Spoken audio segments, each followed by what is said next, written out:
Alice's Adventures in Wonderland by Lewis Carroll. Chapter 9. The Mock Turtle's Story.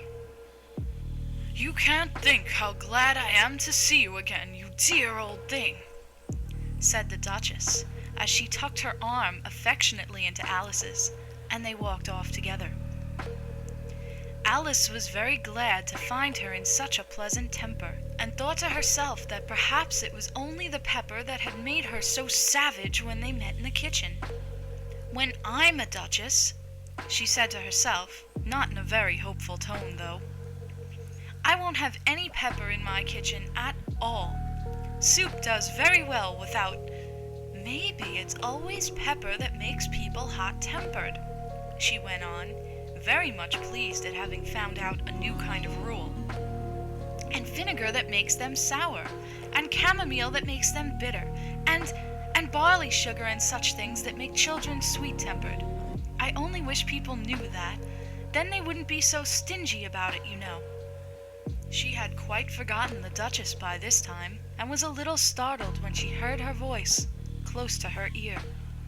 "You're thinking about something, my dear, and that makes you forget to talk. I can't tell you just now what the moral of that is, but I shall remember it in a bit." "Perhaps it hasn't one," Alice ventured to remark. "Tut-tut, child," said the Duchess. "Everything's got a moral, if only you can find it." And she squeezed herself up closer to Alice's side as she spoke. Alice did not much like keeping so close to her. First, because the Duchess was very ugly, and secondly, because she was exactly the right height to rest her chin upon Alice's shoulder, and it was an uncomfortably sharp chin. However, she did not like to be rude, so she bore it as well as she could. "The game's going on rather better now," she said, by way of keeping up the conversation a little. "'Tis so," said the Duchess, "and the moral of that is, oh, 'tis love that makes the world go round." "Somebody said," Alice whispered, "that it's done by everybody minding their own business." Well, it means much the same thing," said the Duchess, digging her sharp little chin into Alice's shoulder, as she added, "and the moral of that is, take care of the sense, and the sounds will take care of themselves." How fond she is of finding morals in things, Alice thought to herself. "I dare say you're wondering why I don't put my arm round your waist," the Duchess said after a pause. "The reason is that I'm doubtful about the temper of your flamingo. Shall I try the experiment?" "He might bite," Alice cautiously replied, not feeling at all anxious to have the experiment tried. "Very true," said the Duchess. "Flamingos and mustard both bite, and the moral of that is, birds of a feather flock together." "Only mustard isn't a bird," Alice remarked. "Right as usual," said the Duchess. "What a clear way you have of putting things." "It's a mineral, I think," said Alice. "Of course it is," said the Duchess, who seemed ready to agree to everything that Alice said. "There's a large mustard mine near here, and the moral of that is, the more there is of mine, the less there is of yours." "Oh, I know," exclaimed Alice, who had not attended to this last remark. "It's a vegetable. It doesn't look like one, but it is." "I quite agree with you," said the Duchess, "and the moral of that is, be what you would seem to be. Or, if you'd like it put more simply, never imagine yourself not to be otherwise than what it might appear to others that what you were or might have been was not otherwise than what you had been would have appeared to them to be otherwise." "I think I should understand that better," Alice said very politely, "if I had it written down, but I can't quite follow it as you say it." "That's nothing to what I could say if I chose," the Duchess replied, in a pleased tone. "Pray, don't trouble yourself to say it any longer than that," said Alice. "Oh, don't talk about trouble," said the Duchess. "I make you a present of everything I've said as yet." "A cheap sort of present," thought Alice. "I'm glad they don't give birthday presents like that." But she did not venture to say it out loud. "Thinking again?" the Duchess asked, with another dig of her sharp little chin. "I've a right to think," said Alice sharply, for she was beginning to feel a little worried. "Just about as much right," said the Duchess, "as pigs have to fly. And the moral—" But here, to Alice's great surprise, the Duchess's voice died away, even in the middle of her favorite word, moral, and the arm that was linked into hers began to tremble. Alice looked up, and there stood the Queen in front of them, with her arms folded, frowning like a thunderstorm. "A fine day, Your Majesty," the Duchess began in a low, weak voice. "Now I give you fair warning," shouted the Queen, stamping on the ground as she spoke. "Either you or your head must be off, and that in about half no time. Take your choice." The Duchess took her choice and was gone in a moment. "Let's go on with the game," the Queen said to Alice, and Alice was too much frightened to say a word, but slowly followed her back to the croquet ground. The other guests had taken advantage of the Queen's absence and were resting in the shade. However, the moment they saw her, they hurried back to the game, the Queen merely remarking that a moment's delay would cost them their lives. All the time they were playing, the Queen never left off quarreling with the other players and shouting, "Off with his head!" or "Off with her head!"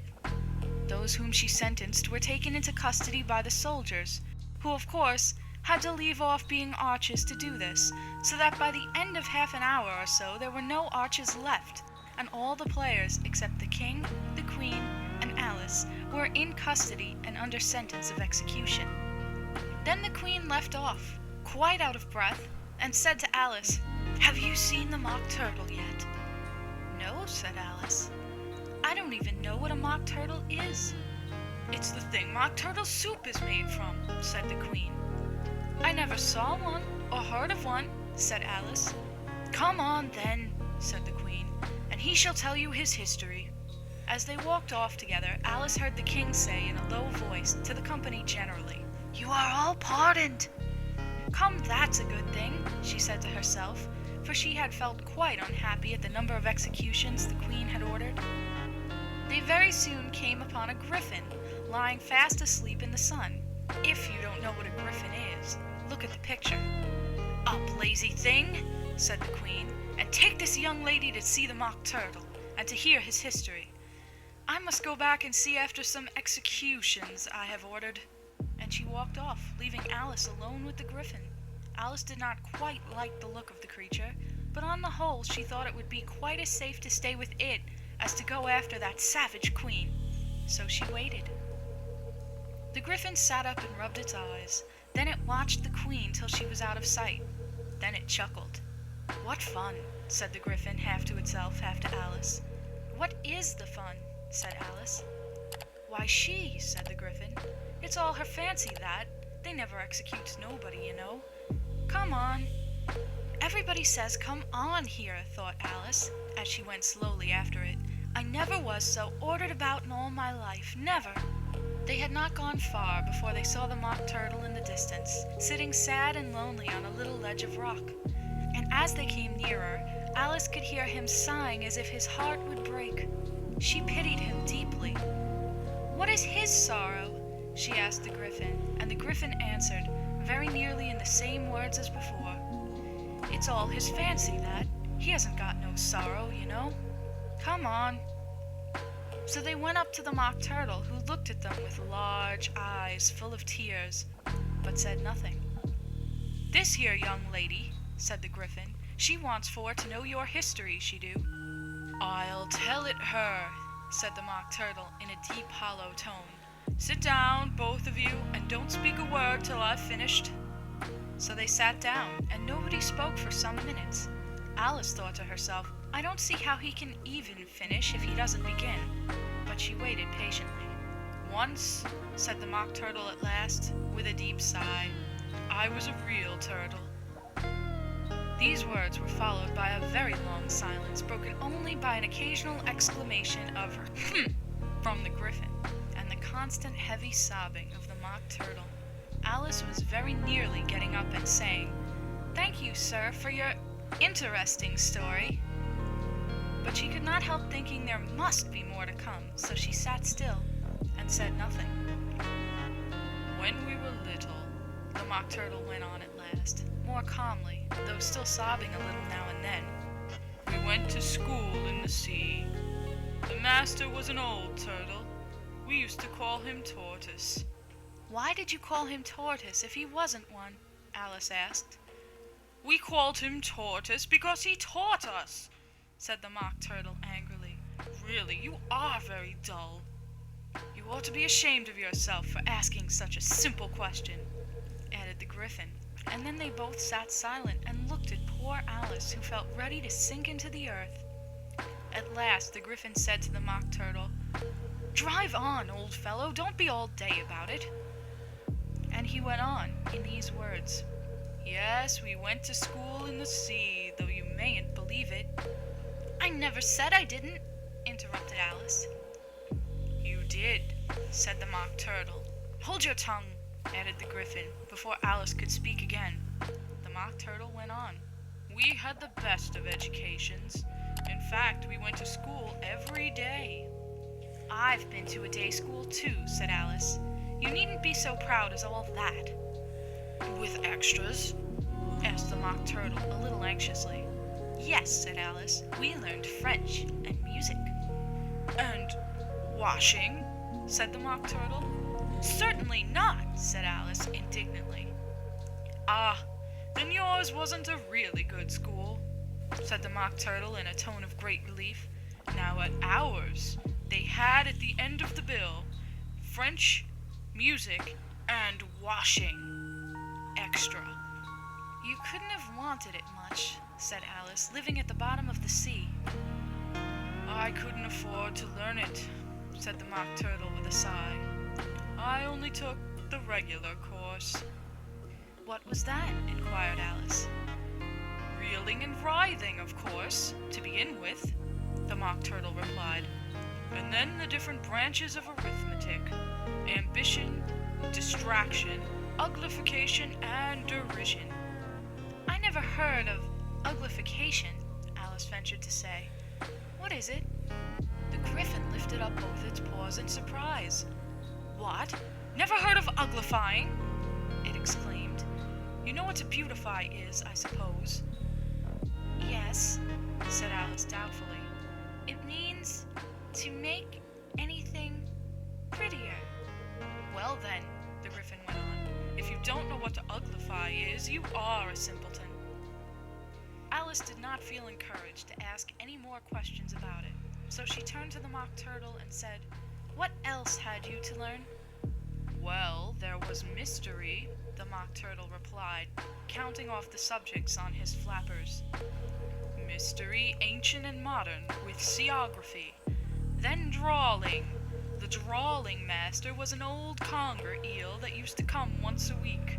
He taught us drawling, stretching, and fainting in coils.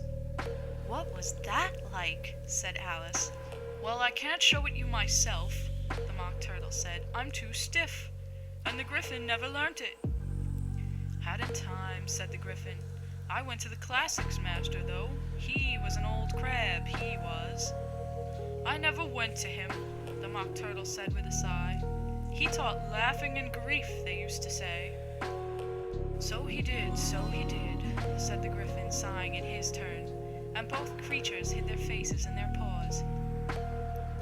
And how many hours a day did you do lessons? Said Alice in a hurry to change the subject. 10 hours the first day, said the Mock Turtle, 9 the next, and so on. What a curious plan, exclaimed Alice. That's the reason they're called lessons, the Gryphon remarked, because they lesson from day to day. This was quite a new idea to Alice, and she thought it over a little before she made her next remark. Then, the 11th day must have been a holiday. Of course it was, said the Mock Turtle. And how did you manage on the 12th? Alice went on eagerly. That's enough about lessons, the Gryphon interrupted in a very decided tone. Tell her something about the games now. End of chapter 9.